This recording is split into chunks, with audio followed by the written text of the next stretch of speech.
할렐루야. 요즘 오래간만에 만난 분들이 저를 보고 얼굴이 좋아졌습니다, 이렇게 인사를 합니다. 제가 성도들 얼굴을 잘 살펴보면 성도들 얼굴도 참 좋아지셨습니다. 이유는 코로나19 때문에 하루 세끼 집에 일찍 들어가셔서 식사를 꼬박꼬박 잘 드시고 또 재난금 나와서 소고기 좀 사 먹다 보니 얼굴이 다 좋아지셔서 요즘 모든 분들 보면 얼굴이 참 펴지셨다, 이렇게 느껴집니다. 지난주 중에 6.25 70주년을 맞이했었습니다. 6.25 70주년 기념 행사로 전사자 유해를 발굴해서 가족품으로 돌려보내는 행사가 있었습니다. 저는 이 장면을 보면서 가슴이 뭉클했습니다. 과학의 발달로 전사자 유해를 발굴해서 가족 확인을 하시고 가족의 품으로 돌려보내게 된 것입니다. 이들 대부분 상황을 보면 일병, 이병, 상병, 최전선에서 군인으로서 사명을 감당하다가 빛도 없이 이름도 없이 전사한 자들이었습니다. 이들을 유해가 귀환하는 그 행사의 제목이 영웅에게라는 제목이었습니다. 이들이야말로 진정한 영웅이라 할 수가 있습니다. 국가를 위해서, 보다 높은 가치를 위해서 자신을 희생한 사람들, 영웅이라 할 수 있습니다.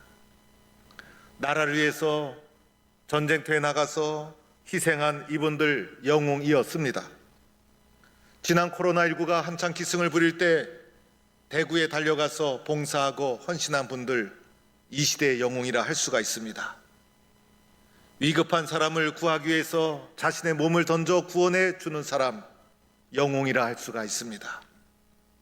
중요한 경기에서 결승골을 얻고 말로 홀몸을 친 선수, 영웅이라 할 수가 있습니다. 그뿐만 아니라 우리의 부모님과 어머님, 아버님, 영웅이라 할 수가 있습니다. 신앙성장 과정에서 우리의 신앙을 인도해 주었던 교회학교 교사, 장로님, 권사님, 집사님, 믿음의 본을 보여주셨던 신앙의 선배들, 말씀을 전해주셨던 목사님들, 우리에게는 영웅이었습니다. 그뿐이 아니라 지금 저와 여러분도 영웅인 것입니다. 하나님은 여러분의 마음속에 영웅 DNA를 심어주시고 여러분이 영웅으로 살아가기를 원하시는 것입니다. 이것을 감추고 이것을 숨겨서는 안 되는 것입니다.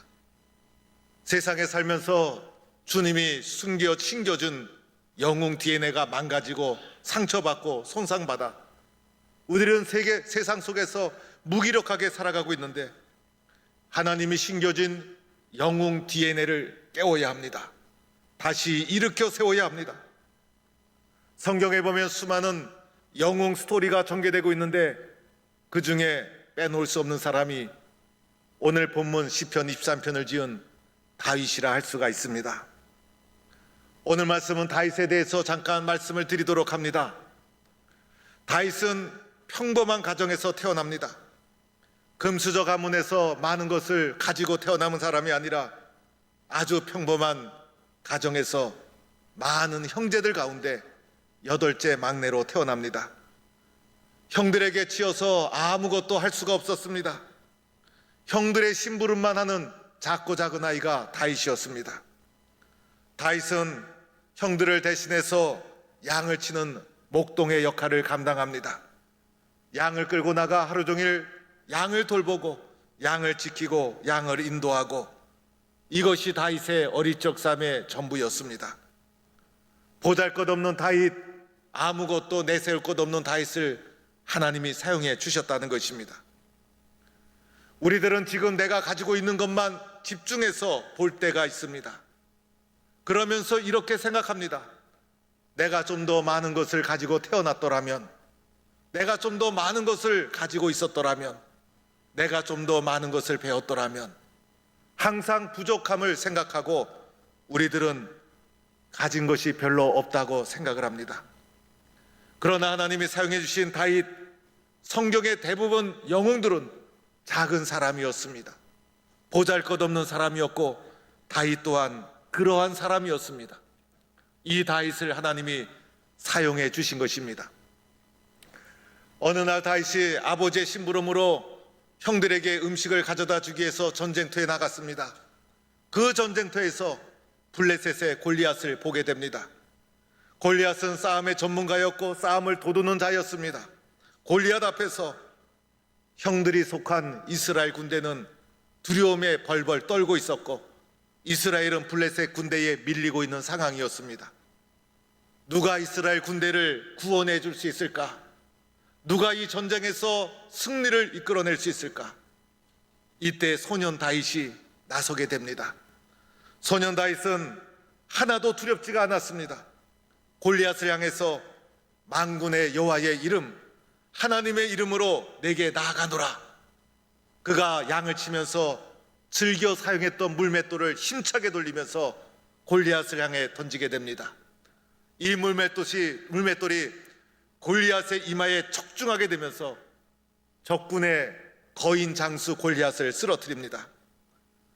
다윗이 이스라엘 민족을 극적으로 위기에서 승리로 이끌어내는 역사의 영웅으로 등장하는 계기가 됩니다.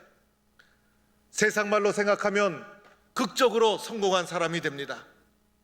그러나 불행하게도 다윗의 이러한 성공은 오래가지 못합니다. 처절한 고난의 삶이 다윗 앞에 펼쳐지게 됩니다. 사울왕의 시기와 질투를 받아서 도망자의 삶을 살게 됩니다. 사울은 천천히요 다윗은 만만이로다. 이 말을 들은 사울이 시기심에 불타올라서 다윗을 정적으로 여기고 다윗을 죽이고자 합니다. 이때부터 다윗의 고난의 삶이 시작됩니다. 다윗을 향해 단창을 던지고 다윗은 이 단창을 가까스로 피해서 죽음을 면하게 됩니다. 한밤중에 다윗의 집에 자객을 보내서 죽이려고 했을 때 가까스로 창문으로 도망을 쳐서 생명을 유지하게 됩니다. 다윗이 요나단과 이별을 눈물로 한 이후에 사울을 피해 도망자의 삶을 처절하게 살아갑니다. 하루하루가 불안했습니다. 사람들을 만날 수가 없었습니다. 사울의 군대가 언제 덮칠지 모르는 상황이었습니다. 잠 한번 편하게 잘 수가 없었고 굶주림과 싸워야만 했습니다. 부모님 생각, 집 생각에 눈물이 앞을 가렸습니다. 죄를 지어서 이런 고난을 당한다면 이해가 되지만은 이해할 수 없는 고난, 시기와 질투의 대상이 되어서 쫓기는 실패한 삶을 살아가게 됩니다. 누비라는 곳에서 배고픔을 견디다 못해 제사장의 떡으로 허기를 채우고 또다시 도망갑니다. 사울의 추격을 피해서 살기 위해서 도망간 곳이 가드라는 곳이었습니다. 가드라는 곳은 골리앗의 고향이었습니다. 이 가드에서 가드 사람이 다윗의 정체를 알게 되고 다윗의 신분이 드러나게 됩니다. 골리앗을 죽인 원수를 갚을 때가 되었도다. 사람들이 다윗을 죽이려고 합니다. 이때 다윗이 위기를 극복하기 위해서 선택한 것이 미친 사람 행세를 하는 것이었습니다. 거지 옷을 입고 침을 흘리고 머리를 풀어헤치고 눈동자를 뒤집고 미친 행세를 하면서 위기를 벗어나게 됩니다. 다윗이 비참하고 처참한 인생의 밑바닥에 떨어졌다는 것입니다. 아둘람굴로 도피를 하죠. 모압 땅으로 도망가죠. 그일라로 도망가고 십항무지로 도망가고 끈질기게 추적하는 사울의 군대를 피해서 엔게디 굴에 피신하고 나중에는 적군 블레셋 땅까지 숨어 도망가게 됩니다. 도망자여 실패자여 목숨 하나 유지하기 위해서 발버둥 치는 다윗의 비참한 밑바닥 삶을 보게 됩니다. 사람은요 한 번의 실수 때문에 인생이 송두리째 무너지는 겁니다. 이 한 번의 실수, 한 번의 추격, 사울이 죽이고자 하는 이 사울의 증오와 분노, 이것 때문에 다윗의 삶이 처참하게 무너지고 짓밟히게 되었던 것입니다. 그런데 놀라운 일이 일어나게 됩니다. 전쟁터에 나갔던 사울이 전사를 하게 되고 많은 사람들이 다윗을 따르며 다윗에게 몰려들기 시작합니다. 밑바닥 가장 처참한 삶의 현장에서 다윗이 다시 딛고 일어서게 됩니다. 이스라엘 역사의 가장 위대한 왕으로 역사에 남게 됩니다. 어떻게 다윗이 바닥을 치고 올라올 수 있었을까? 어떻게 다윗이 고난의 삶을 뚫고 나올 수 있었을까? 어떻게 다윗이 실패의 현장에서 좌절하거나 절망하지 않고 다시 하나님의 사람으로 일어서서 이렇게 영웅적 삶을 살아갈 수 있었을까? 다윗의 성품, 다윗의 신앙 고백, 성경에서 많이 찾아볼 수 있지만은 그 중에서 다윗의 신앙의 모습을 살펴볼 수 있는 시 중에 하나가 시편 23편의 말씀인 것입니다. 오늘의 시편 23편을 통해서 다윗이 일어날 수 있었던 원인, 다윗이 다시 재기할 수 있었던 동력, 그것이 무엇인가를 발견하고 붙잡는 성도가 될 수 있기를 축원합니다. 오늘 말씀 1절에 다윗이 이렇게 고백하죠. 여호와는 나의 목자이시다. 다윗의 결론의 말씀이에요. 여호와는 나의 목자시다. 이것이 다윗의 선포요 간증이었던 것입니다. 오늘 시편 23편의 결론이요 대전제가 여호와는 나의 목자라는 것입니다. 다윗이 이렇게 1장 1절에 여호와는 나의 목자이시다 선포하고 나서 여호와가 나의 목자이기 때문에 다윗의 삶 속에 일어났던 사건을 고백하기 시작합니다. 첫 번째로는 1절 말씀에 여호와가 나의 목자이시니 부족함이 없었다는 것입니다. 여러분, 다윗은 지금 도망자의 삶을 살지 않았습니까? 굶주림과 싸우며 살지 않았습니까? 가진 것이 아무것도 없었습니다. 세상적으로 보면 가장 부족한 것이 많았던 사람입니다. 그런데 다윗이 이렇게 고백합니다. 나에게는 부족함이 없다. 왜냐하면 여호와가 나의 목자이기 때문이다. 이렇게 고백하고 있는 것입니다. 다윗은 나는 부족함이 없습니다. 이렇게 고백했고, 사도 바울은 나는 자족의 비결을 배웠노라. 이렇게 고백했습니다. 진짜 부족함이 없이 풍성해서 이렇게 고백하는 것이 아니었습니다. 우리들은 풍조가 가운데서도 부족하다, 부족하다라고 하면서 원망하며 슬퍼하며 살아갑니다. 그러나 다윗은 가장 부족함이 없었음에도 불구하고 여호와가 나의 목자가 되시니 나는 부족함이 없다. 이것이 다윗의 신앙의 고백이었고 여호와를 목자로 삼고 살아가는 다윗의 삶의 내용이었던 것입니다. 두 번째로는 2절 말씀에 그가 나를 푸른 풀밭에 누이시며 쉴만한 물가로 인도해 주신다. 푸른 풀밭과 쉴만한 물가는 양이 살아가는데 필수적인 요소라 할 수가 있습니다. 그런데 다윗은 목자이신 여호와께서 양과 같은 나에게 푸른 풀밭과 쉴만한 물가로 쉴 새 없이 인도해 주셔서 나는 부족함이 없다라고 고백하고 있는 것입니다. 오늘 다윗의 삶에 푸른 풀밭이 어디 있으며 쉴만한 물가가 어디 있습니까? 사울의 군대를 피하여 처절하게 도망자의 삶을 굶주린 가운데 해야만 했던 것이 다윗의 삶이었어요. 불안하고 초조하고 두려움이 연속이었어요. 그러나 다윗은 도리어 그 가운데서도 두려움과 공포에 포로된 삶이 아니라 여호와가 나의 목자이시니 쉴만한 물가 푸른 풀밭으로 오늘도 나를 인도하고 계신다. 이렇게 고백하고 믿음으로 눈앞에 펼쳐진 고난을 이겨나간 사람이 다윗의 모습이었던 것입니다. 세 번째로는 3절 말씀에 내 영혼을 소생시키시고 자기 이름을 위하여 의의 길로 인도하시는도다. 지금 상황은 다윗의 영혼이 파괴된 상황이에요. 사울의 추적 때문에 다윗의 영혼이 황폐된 상황이에요.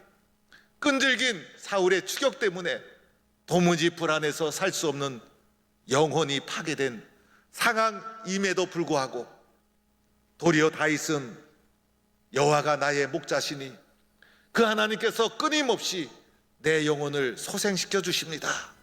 이렇게 주님 앞에 고백하는 모습을 보게 됩니다. 내 마음이 무너지고 내 영혼이 무너질 때가 있지 않습니까? 좌절하고 절망하는 것이 아니라 여호와가 나의 목자시니 그 여호와께서 내 영혼을 오늘도 끊임없이 소생시켜 주십니다. 이것이 목자로 여호와를 삼고 살아가는 다윗의 삶의 내용이었던 것입니다. 4절 말씀에 보면 내가 사망의 음침한 골짜기로 다닐지라도 해를 두려워하지 않을 것은 주께서 나와 함께 하심이라.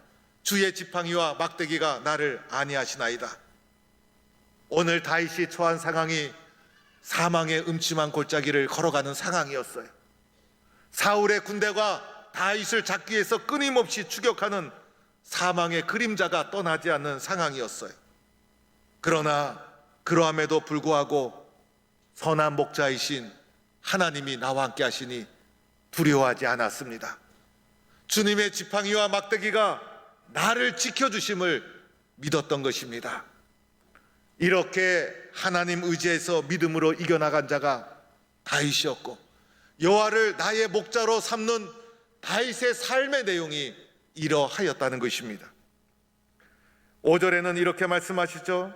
주께서 내 원수의 목전에서 내게 상을 차려주시니 기름을 내 머리에 부으셨으니 내 잔이 넘치나이다. 나를 죽이려는 수많은 원수들이 달려올지라도 그 원수들이 도리어 쓰러지고 망하게 되고, 원수의 목전에서 나를 일으켜 나에게 상을 주시고 나를 귀하고 아름답게 세워주신다. 그리하여 마침내 내 잔이 넘친다. 지금 도망자의 삶을 처절하게 살아감에도 불구하고 다윗의 인생의 그릇이 차고 넘칩니다. 이렇게 고백하는 다윗의 모습입니다. 마지막 6절에 보면 내 평생에 여호와의 집에 영원히 살리로다. 내가 영원히 여호와의 집에 살리로다. 여호와 하나님에 대한 살아있는 영원한 고백을 하는 다윗의 모습을 보게 됩니다. 사랑하는 성도 여러분, 오늘 시편 23편은 우리가 잘 아는 말씀, 다윗의 시편 중에서도 이스라엘 모든 사람들이 즐겨 부르는 가장 아름다운 시편, 모든 그리스도인들이 가장 사랑하고 애창하는 시 중에 하나가 시편 23편 말씀입니다. 시편 23편 말씀을 통해서 다윗의 삶에 두드러진 특징이 하나 있어요. 그것은 바로 여호와 하나님이십니다. 여호와 하나님 없이는 다윗의 삶에 이해가 되지 않아요. 어떻게 이런 고난과 시련 가운데 다윗이 일어날 수 있었을까? 그의 삶 속에 가장 두드러진 특징은 여호와 하나님.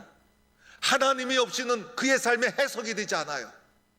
여호와 하나님을 알 때 다윗의 삶이 해석이 되어지고 이해가 되어집니다. 다윗의 삶에서 가장 큰 특징은 바로 여호와 하나님이셨다는 것입니다. 실패와 좌절 가운데서도, 사울의 군대가 끊임없이 추격해오는 가운데서도 나에게 밀려오는 시련과 시기와 질투의 파도를 보지 않고 하나님을 바라보았어요. 하나님과 다윗의 관계는 뗄래야 뗄 수가 없었어요. 하나님을 생각하고 하나님을 묵상하고 하나님을 상상했어요. 하나님을 찾았고 하나님을 의지했어요.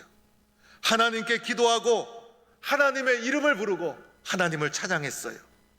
하나님 말씀에 순종하고 말씀대로 될 줄로 믿었어요. 하나님이 오늘도 나와 동행하고 있음을 생생히 체험하고 믿었던 것입니다.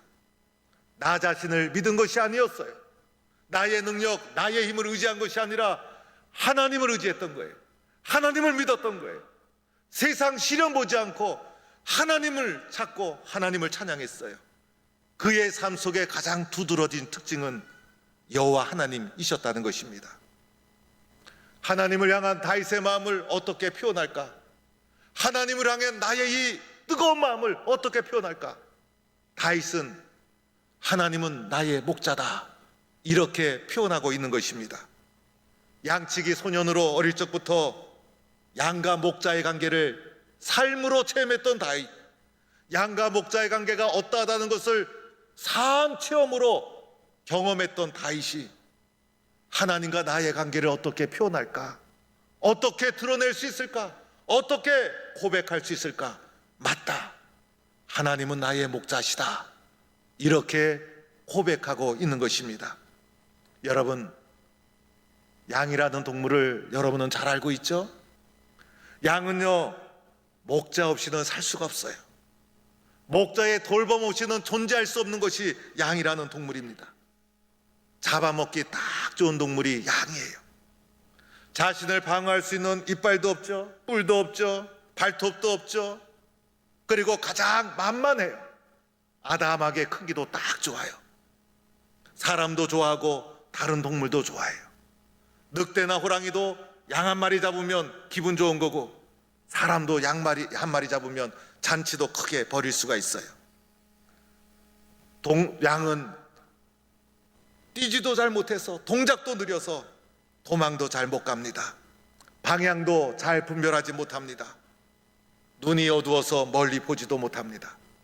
그래서 양에게는 목자가 꼭 필요합니다. 목자가 없으면 양은 처참하게 죽을 수밖에 없어요. 양떼를 떠난 목자, 양떼를 떠난 목자, 양떼를 떠난 양, 목자의 품을 떠난 양은 길거리에서 처참하게 다른 짐승에게 잡혀서 죽을 수밖에 없는 것이 양의 운명입니다. 양은 목자 때문에 살아가는 것입니다. 목자 또한 양떼를 통해 보람을 느끼죠. 그래서 목자는 늘 나 없이는 살 수 없는 양떼를 바라보면서 자기 자식처럼 양떼를 살피고 양떼를 위해서 자신의 온몸을 바칩니다. 이 목자가 튼튼하게 양떼를 지키고 있는 한 양떼를 해치려는 원수가 아무리 날뛰고 들끓어도 두려워할 필요가 없습니다. 목자가 지켜주기 때문인 것입니다. 양치기 소년 다윗은 이것을 어릴 적부터 경험했던 것입니다. 그래서 나와 하나님과의 관계를 여호와는 나의 목자다, 이렇게 고백하고 있는 것입니다. 예수님도 말씀하셨죠. 나는 선한 목자다. 하나님을 목자로, 예수님을 선한 목자로 삼고 살아가는 사람, 다윗이 그러하였다는 것입니다.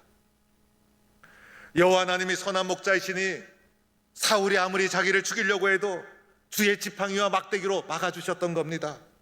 도망자의 삶을 살아가면서도 굶주리고 불안해도 여호와가 나의 목자이시니 하나도 부족함이 없었던 것입니다.